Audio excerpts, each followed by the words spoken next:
Friday the 13th is an American horror franchise that comprises 12 slasher films, a television series, novels, comic books, video games, and tie-in merchandise. Vidnami. The franchise mainly focuses on the fictional character Jason Voorhees, who was thought to have drowned as a boy at Camp Crystal Lake due to the negligence of the camp staff. Decades later, the lake is rumored to be cursed and is the setting for a series of mass murders. Jason is featured in all of the films, as either the killer or the motivation for the killings. The original film, created to cash in on the success of Halloween, 1978, was written by Victor Miller and was produced and directed by Sean S. Cunningham. The films have grossed over $468 million at the box office worldwide. It was the highest-grossing horror franchise in the world until Halloween, 2018, was released, putting the Halloween franchise in the top spot. Frank Mancuso Jr., a producer of the films, also developed the television show Friday the 13th, the series after Paramount released Jason Lives. The television series was not connected to the franchise by any character or setting, but was created based on the idea of bad luck and curses, which the film series symbolized. While the franchise was owned by Paramount, 4 films were adapted into novels, with Friday the 13th Part 3 adapted by 2 separate authors. When the franchise was sold to New Line Cinema, Cunningham returned as a producer to oversee 2 additional films, in addition to a crossover film with character Freddy Krueger from A Nightmare on Elm Street film series. Under New Line Cinema, 13 novellas and various comic book series featuring Jason were published. Although the films were not popular with critics, Friday the 13th is considered one of the most successful media franchises in America, not only for the success of the films, but also because of the extensive merchandising and repeated references to the series in popular culture. The franchise's popularity has generated a fan base who have created their own Friday the 13th films, fashioned replica Jason Voorhees costumes, and tattooed their bodies with Friday the 13th artwork. Jason's hockey mask has become one of the most recognizable images in horror and popular culture. In the original Friday the 13th, 1980, Mrs. Pamela Voorhees, Betsy Palmer, stalks and murders the teenagers preparing Camp Crystal Lake for reopening. She is determined to ensure the camp does not reopen, after her son Jason, Ari Lehman, drowned in the lake, due to the negligence of 2 staff members. The last counselor, Alice Hardy, Adrienne King, fends off Mrs. Voorhees long enough to grab a machete and decapitate her. In Friday the 13th Part 2, 1981, Jason, Steve Daskus/Warrington Gillette, is revealed to be alive and fully grown. After killing Alice Hardy, Jason returns to Crystal Lake to guard it from all intruders. 5 years later, a group of teenagers arrive at Crystal Lake to set up a new camp, but Jason murders them. Ginny Field, Amy Steele, the last counselor Jason attempts to kill, finds a cabin in the woods with a shrine built around the severed head of Mrs. Voorhees. Ginny fights back and slams a machete through Jason's shoulder. Jason is left for dead as Ginny is taken away in an ambulance. During the events of Friday the 13th Part 3, 1982, Jason, Richard Brooker, removes the machete from his shoulder and finds his way to Chris Higgins, Dana Kimmel, local homestead. Chris returns to her property with some friends, and Jason kills anyone who wanders into the barn where he is hiding. Taking a hockey mask from a victim to hide his face, Jason leaves the barn to kill the rest of the group. Chris seemingly kills Jason with an axe to his head, but the night's events drive her into hysteria as the police take her away.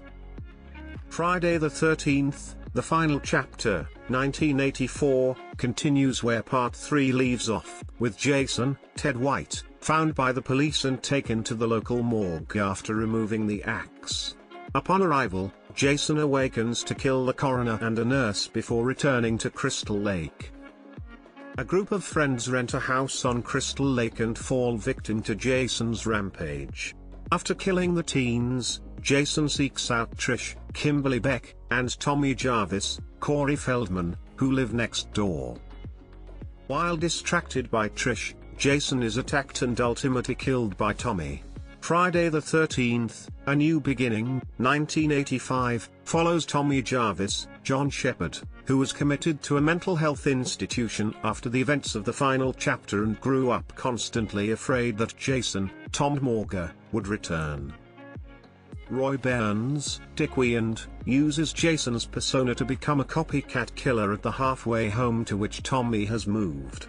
Tommy, Supervisor Pan, Melanie Kinnaman, and a young boy named Reggie, Shavar Ross, manage to defeat Roy.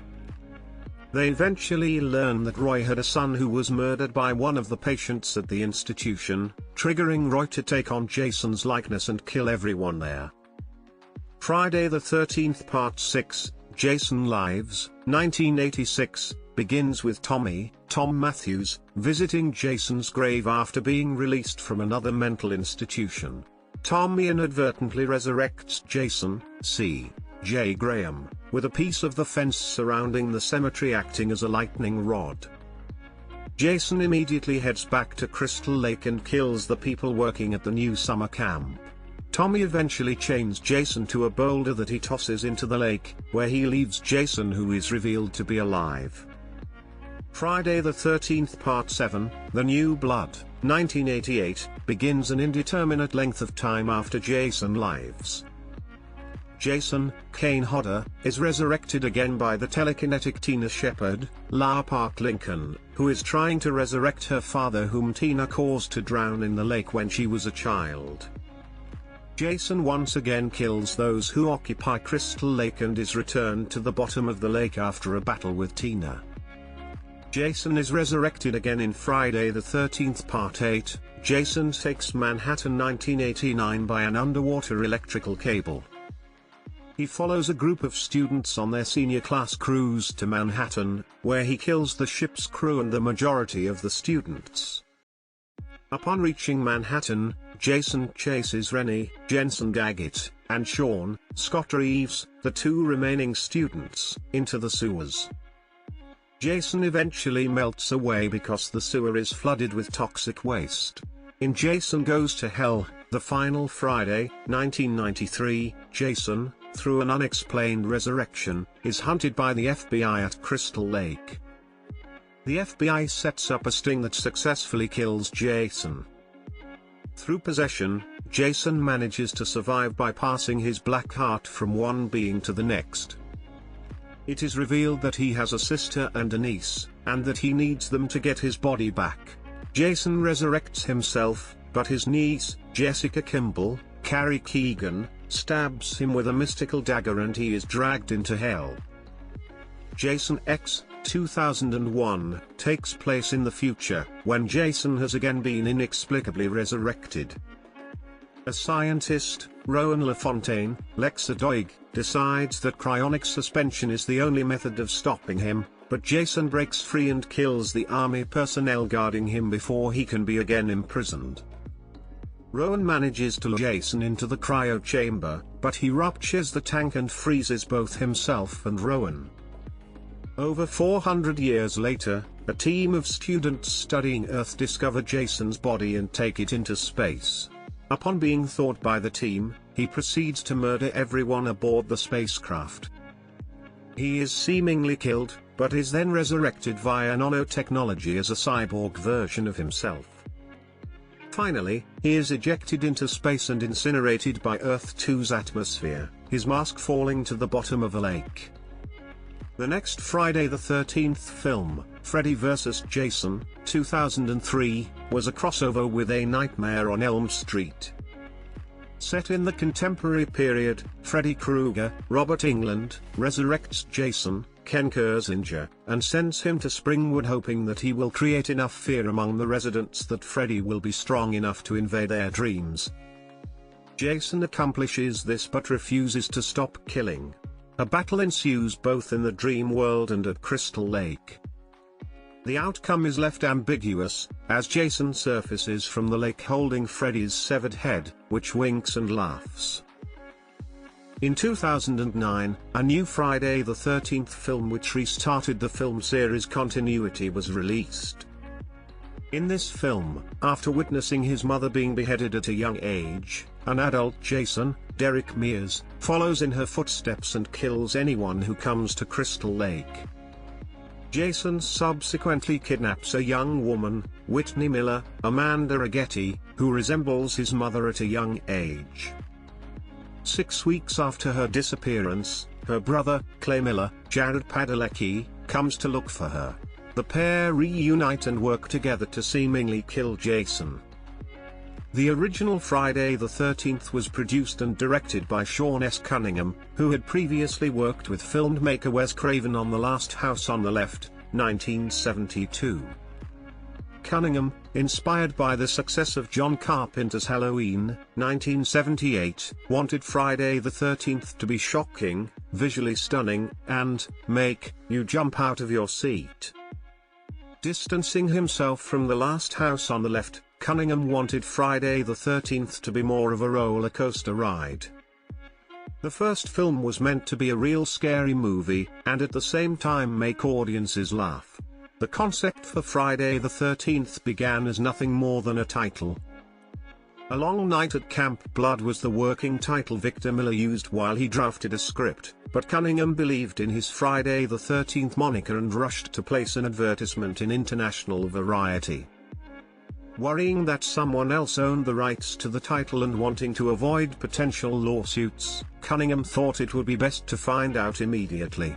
Cunningham commissioned a New York advertising agency to develop his visual concept of the Friday the 13th logo, which consisted of big block letters bursting through a pane of glass. In the end, Cunningham believed there were no problems with the title, but distributor George Manzur contends that there was an issue. There was a movie before ours called Friday the 13th, The Orphan. Moderately successful. But someone still threatened to sue. It is unknown whether Phil Scuderi paid them off, but the issue was eventually resolved. Following the success of Friday the 13th in 1980, Paramount Pictures began plans to make a sequel and immediately acquired the worldwide distribution rights. According to Paramount Pictures chairman and CEO Frank Mancuso, we wanted it to be an event where teenagers would flock to the theaters on that Friday night to see the latest episode. Initial ideas for a sequel involved the Friday the 13th title being used for a series of discontinuous films, released once a year, and each would be a separate scary movie of its own right. Phil Scuderi, a co-owner of Esquire Theatres with Steve Minashin and Bob Barsamian and a producer of the original film, insisted that the sequel must have Jason Voorhees, Pamela's son, even though his appearance at the end of the original film was only meant to be a joke. Steve Miner, associate producer of the first film, believed in the idea, and he ultimately directed the first two sequels after Cunningham opted not to return to the director's chair. The studio continued to generate sequels over the years, based on the financial success they produced compared to their relatively low budgets. With every film repeating the same basic premise, the filmmakers came up with subtle adjustments so the audience would return. Changes involved the addition of a subtitle as opposed to just a number attached to the end, like the final chapter and Jason Takes Manhattan, or filming the movie in 3D, as Miner did for Friday the 13th Part 3. The third film would also be the birthplace of one of the most recognizable images in popular culture, that of Jason's hockey mask. Producer Frank Mancuso Jr. eventually decided to kill Jason for good, after he experienced problems finding new films to produce that were more than just horror movies, because his name brought constant association to the Friday the 13th film series. Jason would not stay buried for long, as the success of the final chapter ensured another Friday the 13th film. Mancuso Sr. stated, quite simply, the public still wanted to see these films. So until they really stopped coming, why not continue to make more? A New Beginning shifted the focus of the story to the character of Tommy Jarvis and how he battles his inner demons, hallucinations, and rages to kill after his ordeal with Jason in the final chapter. This premise was not repeated, as the very next installment brought Jason back from the dead. Jason Lives attempted to create a funnier, faster, and more action-packed Friday than had previously been done. The limited financial success of Jason Lives provided enough incentive to create another sequel, The New Blood. The idea proposed by screenwriter Daryl Hanney stemmed from his realization that the films always ended with Jason battling the final girl. Hanney decided that this final girl should have telekinetic powers, which led producer Barbara Sachs to dub the film, Jason vs. Carrie. Plans were made to take Jason away from Crystal Lake and place him in a larger environment for the eighth film. New York City was selected as the main setting, with Jason spending approximately a third of the movie on a boat before reaching New York. The film was then subtitled Jason Takes Manhattan. Ultimately, the character spent the majority of the time on the cruise ship, as budget restrictions forced scenes of New York to be trimmed or downgraded. Vancouver had to substitute for the majority of the New York scenes.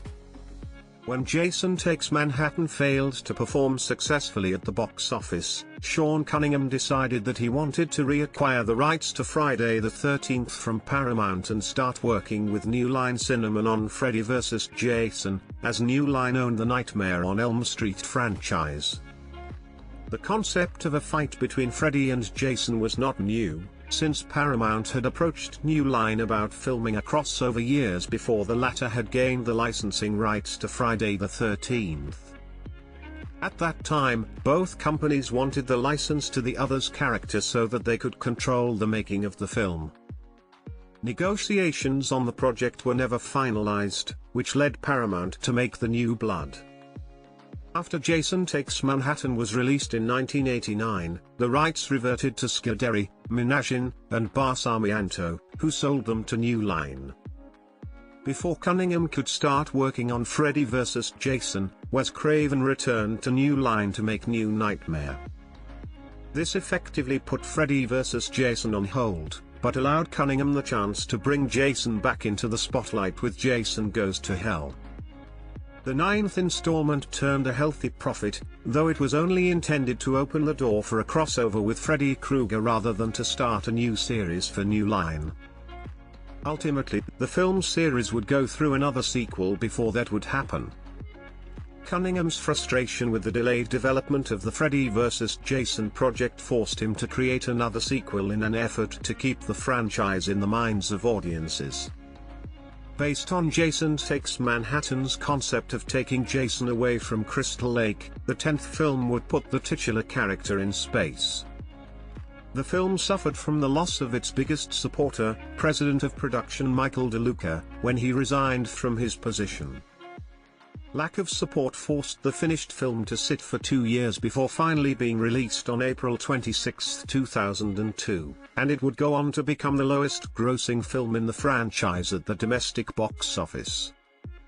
It also held the distinction of having the largest budget of any of the previous films at that time. After more than 15 years of off-and-on development, and approximately $6 million spent in 18 unused scripts from more than a dozen screenwriters, New Line finally produced a Freddy and Jason crossover for 2003. One of the biggest hurdles for the film was developing a story that managed to bring the two horror icons together. Potential stories varied widely, from Freddy having molested and drowned Jason as a child, to a cult of Freddy worshippers called the Fredheads. In January 2007, Platinum Dunes producers Andrew Form and Brad Fuller outlined their intended goal to bring a Friday the 13th reboot to life. New Line approached Fuller and Form to create a reboot, but because Paramount still owned certain copyrights to the first film, the reboot would not be able to use anything from the original. Paramount, who wanted to be included in the development of a reboot, approached the producers and gave them license to use anything from the original films, including the title. With Paramount on board, Fuller and Form decided they wanted to use pieces from the early films. Fuller said, "I think there are moments we want to address, like how does the hockey mask happen?"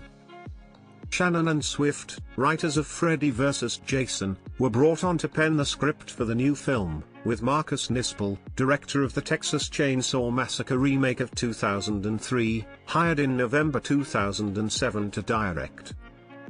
When Harry Manfredini began working on the musical score for the 1980 film, the decision was made to play the music only alongside the killer so as not to trick the audience into believing that the killer was around during moments that they were not supposed to be. Manfredini explains that the lack of music for certain scenes was deliberate. There's a scene where one of the girls is setting up the archery area, one of the guys shoots an arrow into the target and just misses her. It's a huge scare, but if you notice, there's no music. That was a choice. Manfredini also noted that when something was about to happen, the music would cut off so that the audience would relax a bit, which allowed the scare to become more effective. Since Mrs. Voorhees, the killer in the original Friday the 13th, does not show up until the final reel of the film, Manfredini had the job of creating a score that would represent the killer in her absence. Manfredini was inspired by the 1975 film Jaws, where the shark is not seen for the majority of the film, but the motif created by John Williams cued the audience as to when the shark was present during scenes and unseen. While listening to a piece of Krzysztof Penderecki music, which contained a chorus with striking pronunciations, Manfredini was inspired to recreate a similar sound for Friday the 13th.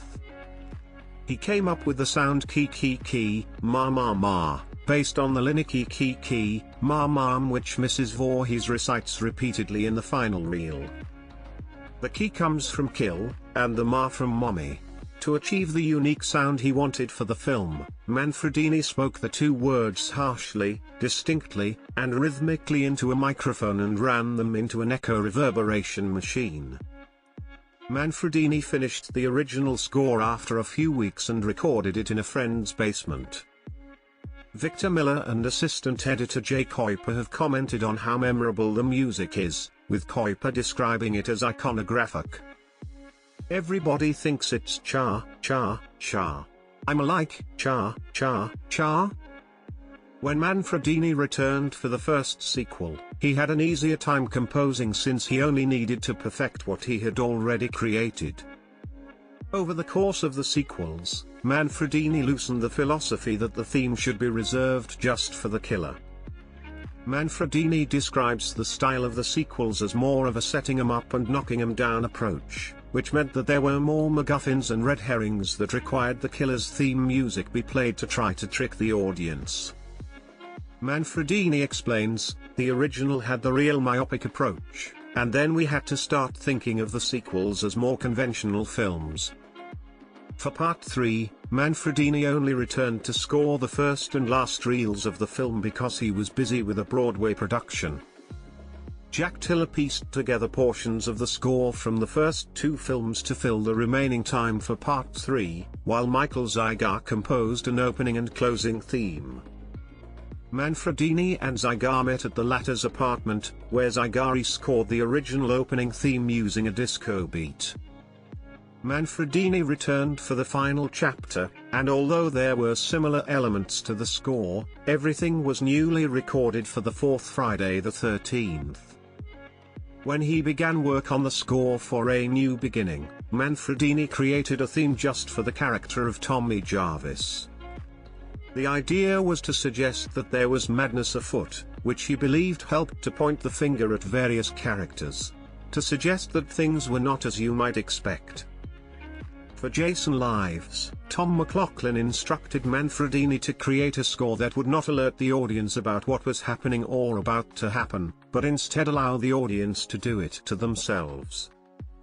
McLaughlin took this idea from John Carpenter's 1978 film Halloween, which would always follow any shock in the film with Carpenter's "ee" sound. McLaughlin wanted something more subtle, with a gothic resonance. Manfredini did not score the new Blood and Jason Takes Manhattan because of prior film engagements, but his scores from previous films were reused. While Manfredini was working on Sean Cunningham's Deep Star 6, Producer Ian Patterson hired Fred Mollin, who was scoring Friday the 13th, the series, to finish composing the music to The New Blood. Manfredini's original music only filled half the film. Mollin returned to fully score Jason Takes Manhattan, and worked with Steve Meiser to write an original song reminiscent of Robert Plant for the opening credits. Manfredini would score the next two entries in the series before being replaced on Freddy vs. Jason. The official reason for Manfredini's replacement was because New Line wanted to take the series in a new direction, but Manfredini contends that the final cut of Freddy vs. Jason was just the same thing. The Friday the 13th films generally received negative reception from professional critics, in contrast to other slashers like Halloween. Critics disliked how the series favored high body counts over plot and character development, and how each film was almost indistinguishable from the last. Nevertheless, the films were a financial success, prompting Paramount to release more sequels contingent on the box office appeal. When comparing Friday the 13th to the other top-grossing American slasher franchises, A Nightmare on Elm Street, Child's Play, Halloween, Psycho, Saw, Scream, and the Texas Chainsaw Massacre, and adjusting for the 2018 inflation, Friday the 13th is the second highest grossing slasher franchise in the United States, with approximately $755.6 million, behind Halloween in first place with $813 million. In third place is A Nightmare on Elm Street with $592.8 million. Then comes Saw with $457.4 million, Scream with $442.9 million, Psycho with $376.3 million, The Texas Chainsaw Massacre with $304.6 million, and rounding out the list is Child's Play with approximately $203 million. The financial success has extended to home release, with more than 5 million DVDs sold by 2005. In December 2006, IGN ranked Friday the 13th 7th in the top 25 film franchises. Qualifications included: the franchise must have at least 3 films released before December 2006, the franchises must be either a commercial or artistic success, and the franchise must have had some form of impact on popular culture. 3 senior editors, the editor-in-chief, and IGN's entertainment editorial manager judged the various film franchises.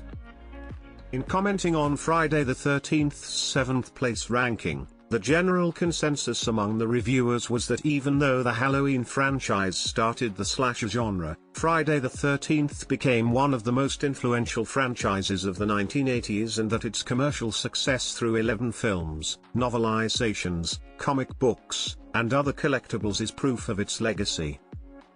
ABC Online's arts and entertainment reporter, Gary Kemble, makes note of the popularity of the franchise throughout popular culture. Kemble points out that Jason's mask, which was not adopted until the third film in the series, is one of the most widely recognizable images in popular culture. Talking with Bren O'Brien, co-founder of the Friday13thfilms.com website, the pair discusses how the fan base of the franchise has become so impassioned with the series that they have created films, latex bodysuits to emulate Jason's appearance, and tattoos of Jason and the Friday the 13th moniker on their body. St. Karnick, editor of American Culture, wrote an article for the National Review detailing the impact Friday the 13th has had on the slasher genre, and noting that the reasons critics have deplored the films are the same reasons why the franchise has had such a strong influence. Karnick explained that Friday the 13th did not try and recreate the same clever film that John Carpenter made in 1978, but instead, codified the formula of Halloween, and boiled it down to its essentials so that it could be copied by other filmmakers. In his assessment, Friday the 13th changed the horror genre by purposefully not providing backstories for characters so that when the audience witnessed a character's death, they are strangely unaffected.